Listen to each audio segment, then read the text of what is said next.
ఎవరైనా వచ్చి కోట్లు వేసుకుని నెత్తిన టోపులు పెట్టుకుని వజ్రమే చేతులు పెట్టి మీకు చెప్పారనుకోండి మీ దేవుడు మా దేవుడు ఒకడే అని, దొంగ నోటు అని మీకు లోపల గంట పుట్టాలి. పొర్రా పాటను కూడా నమ్మటానికి వాళ్ళ దేవుడు వాళ్ళకి దేవుడు అయి ఉండొచ్చు, మన అందులో మనకే ఇబ్బంది లేదు. కానీ ఆ దేవుడు బైబిల్లో ఉన్న దేవుడు మాత్రం కాదు. ఒకవేళ ఎవరైనా సరే ఆ దేవుడు మంచివాడు ఈ దేవుడు కంటే అని వెళ్ళిపోతామంటే మనకే ఇబ్బంది లేదు. కానీ ఆ దేవుడు ఈ దేవుడు ఒకడే అంటే మాత్రం ఒప్పుకునేది లేదు. ఆ దేవుడు వేరు, ఈ దేవుడు వేరు. ఆ దేవుడు తను తాను గర్విష్ఠిగా పిలుచుకుంటాడు, మన దేవుడు ప్రేమామయుడిగా పిలుచుకుంటాడు. ఆ దేవుడు తను తాను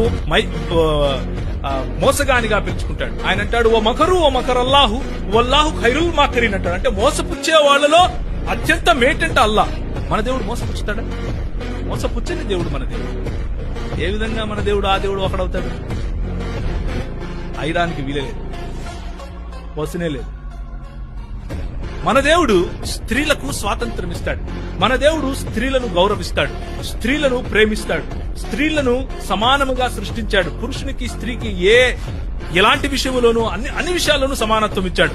ఆ దేవుడు నరకములో అత్యధిక శాతం స్త్రీలే ఉంటారు అని చెప్పాడు. ఏ విధంగా ఈ దేవుడు ఆ దేవుడు ఒకడవుతాడు? ఏమంటారు? మన దేవుడు రంగు రుచి. ఇంతవరకు అమ్మాయి పాట పాడింది, మల్లపాడు ఆ పాట ఏమన్నాడు? మతం లేదు, కులం లేదు, అందరూ పాపులే, అందరూ పాపం చేసి దేవుడిచ్చు దేనికి గ్లోరీ మహిమకు దూరం అయిపోయారు అని బైబిల్ చెప్తాం. కానీ ఆ దేవుడు ఏం చెప్తాడు? నల్లోడు సైతాను అంటాడు, తెల్లోడు మంచోడు అంటాడు. ఆ దేవుడికి ఈ దేవుడికి అసలు పోలుతుందా? ఏం మాట్లాడుతున్నారు మీరు?